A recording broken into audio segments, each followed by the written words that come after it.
We'll move on to our next speaker, Dr. Ayesha Khan. Dr. Ayesha is the Regional Managing Director for Pakistan at Acumen, which is a global impact investment fund based in New York. Dr. Khan's work focuses on climate finance and emerging markets. At present, she is developing Pakistan's first climate-focused private equity fund, which will invest in building the future of climate-resilient food systems. In context of her extensive climate finance work, in 2023, Dr. Khan was recognized by the Global Landscapes Forum as one of 16 women restoring the earth. Dr. Khan is an alumnus of the Harvard Business School, having received her doctorate there. Dr. Khan.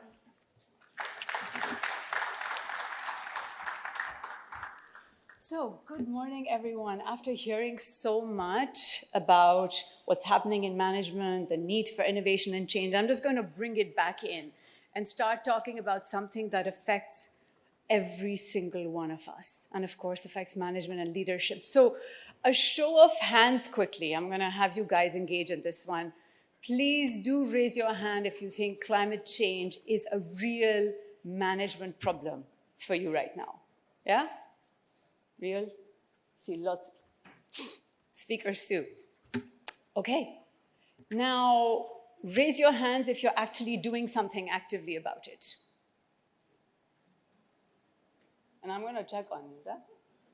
So roughly, I would say about 20% of the people who said it's a problem are the ones who are actually doing something about it. My hope in the next 15 minutes or so is to motivate you so that more of those hands go up when we say, are you actually doing something about it? And why do we need to do that? It's how do we get there? And what I'm going to do is take this big issue, shrink it a little bit, make it smaller, and start talking about it. I'll tell you a few stories. Hopefully that'll convince you a little bit to start raising your hand when it says action, and then we will go from there. So, oops, I've reversed. Here we go.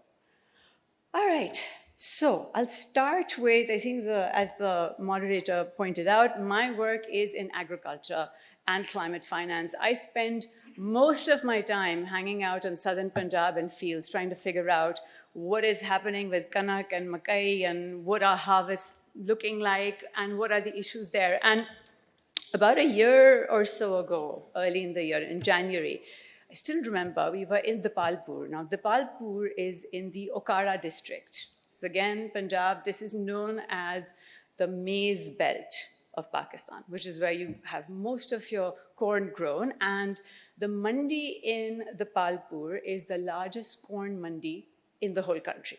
So you can imagine. Now, you can see a little bit about what that mandi looks like. It's not very sophisticated. There are piles of corn. Basically, maize farmers come in, get their corn in, throw it over here in big piles. And so it was a cloudy morning, and I asked, by the way, what happens if it rains? And, you have absolutely nothing to protect the maize. And the guy said, yes, madam, it's a huge problem. Come, let me show you what happens. And he took me to the back, and he showed me these piles of maize that were rotting, that had fungus in it, that were decayed beyond any measure of being able to be saved. And so I looked at him, of course, appalled, and I said, my God, this is awful. Like, what happens when you have this maize? I mean, you must lose a lot of money every single time it rains, and you can't anticipate it.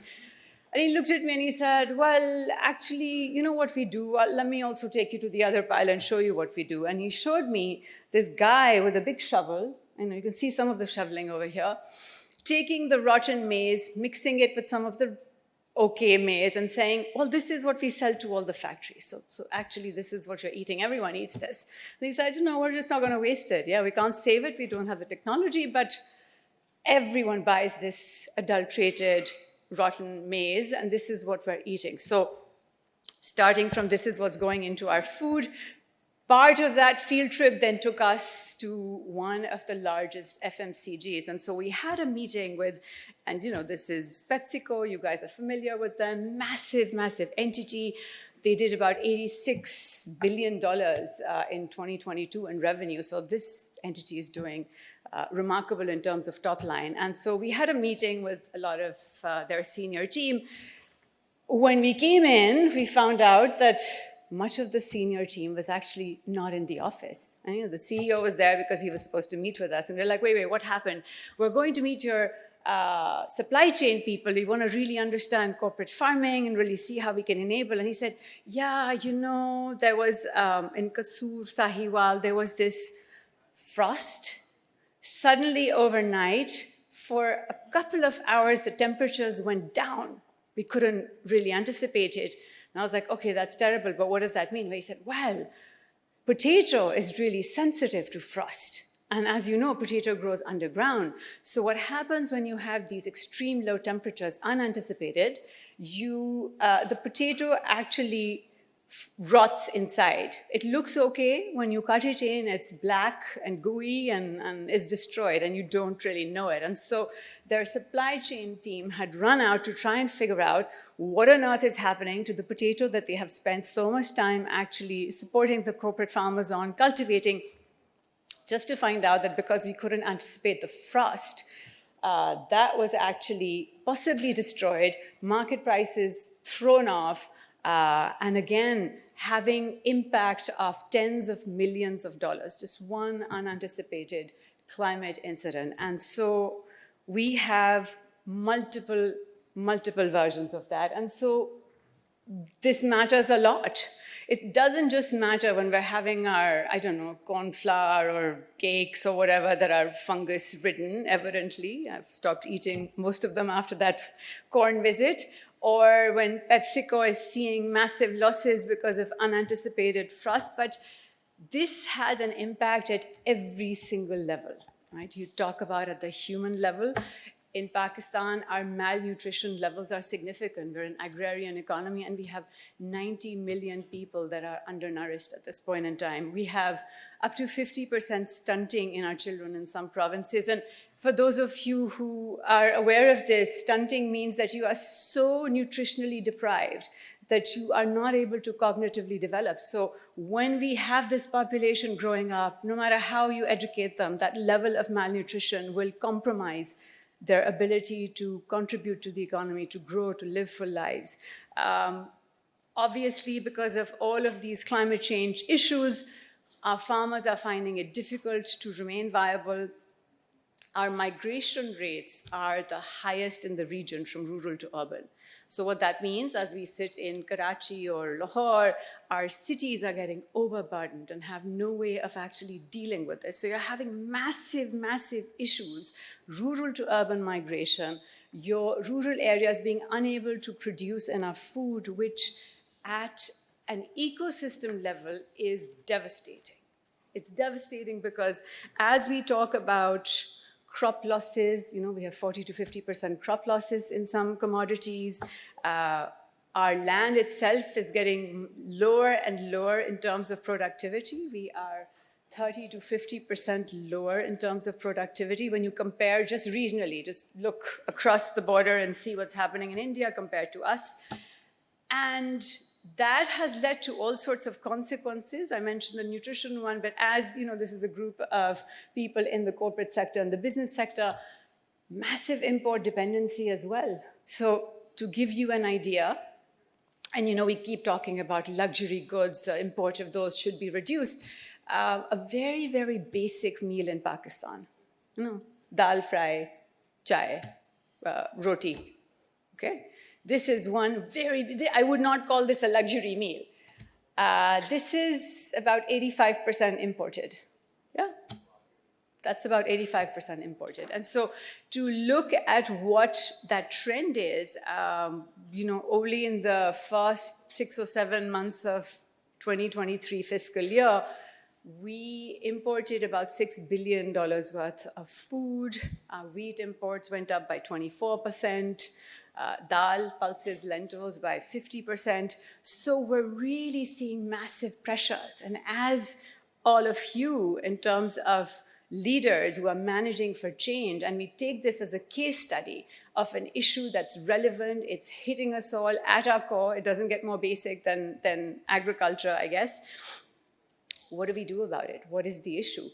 And again, the part where one is hopeful is this is not a hopeless situation. This is why I started off with apathy, right? We can look at this, and I think this is where we all get to. We're fairly comfortable in the things are terrible. Let's look at the agri sector. It's awful because, we didn't have land reforms, and so our lands are terrible. Our government doesn't spend on R&D. Nothing happens. All of which is, by the way, true. We do have the lowest levels of R&D spending in agriculture, and almost, again, regionally compared. We do suffer from a lack of land reforms. We do have many, many issues in which we can argue that subsidies aren't targeted. But at the same time, we also do have a group of really active and energized doers.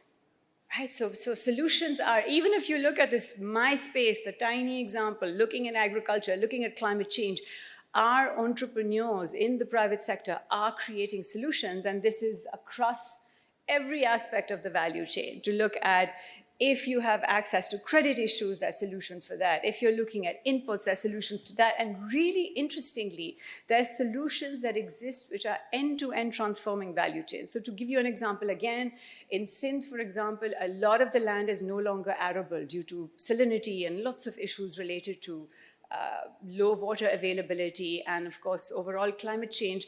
And so we're seeing entrepreneurs come up with entirely new types of commodities, harvest products, shrimp farming, for example, aquaculture.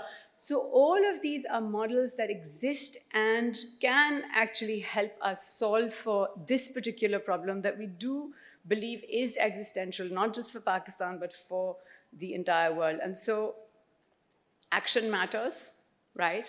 We can spend a lot of time talking about what's missing and what are the gaps and what are the issues and why is it that we're not where we should. A generation of Pakistani says, oh my God, in our parents' time it was so much better.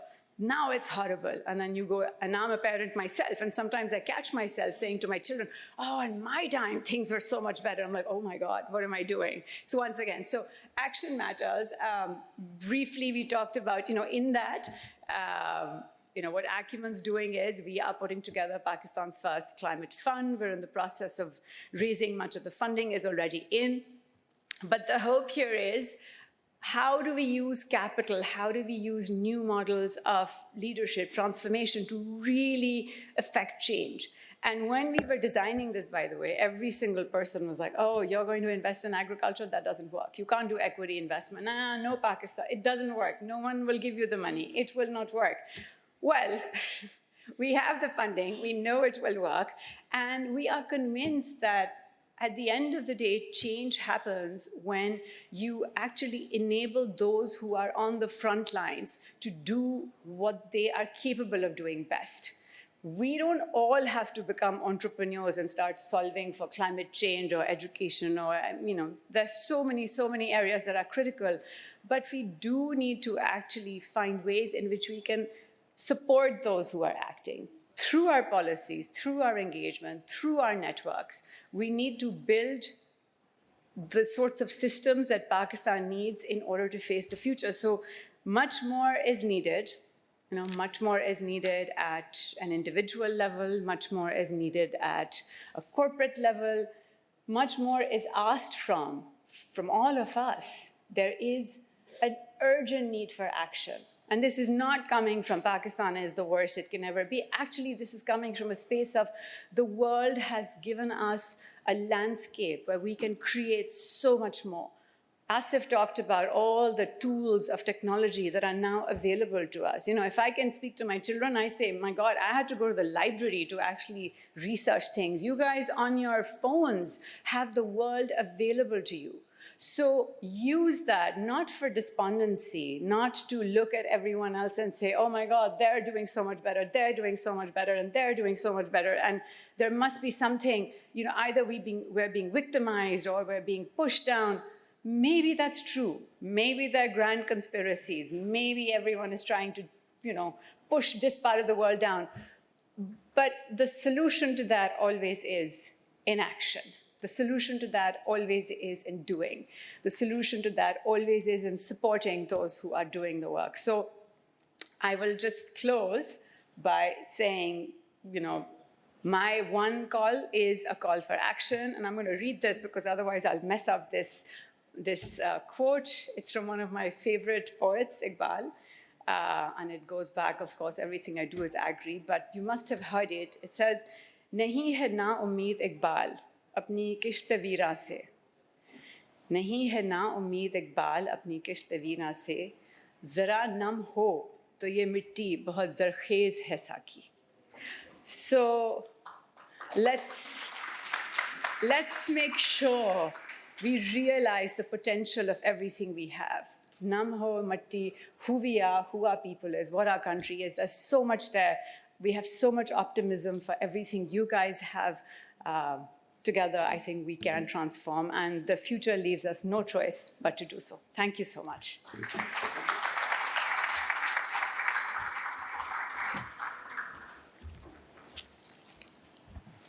Thank you, Dr. Khan. I think we've picked up quite a lot from the work that you're doing.